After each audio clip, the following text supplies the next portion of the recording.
Pangasinan, pagdarausan po ng regional workshop sa alternatibong pest control. Para sa detalye ng balitang yan, kasama natin Idol Denise Brillante. 104.7 IFM. Report!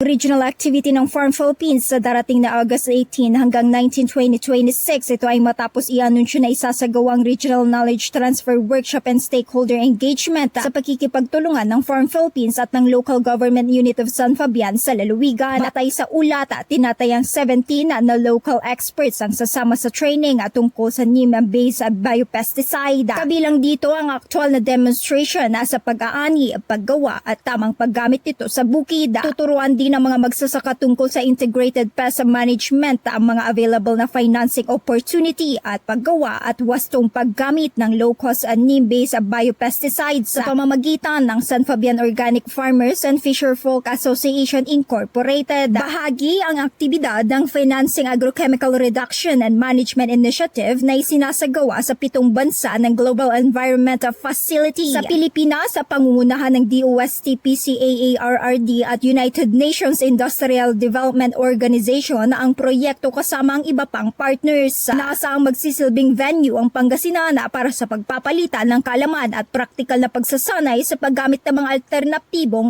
pesticides. Kasama mo mula rito sa IFM News Tigupan, ito sa Idol Denise Brillante, Tatak IFM.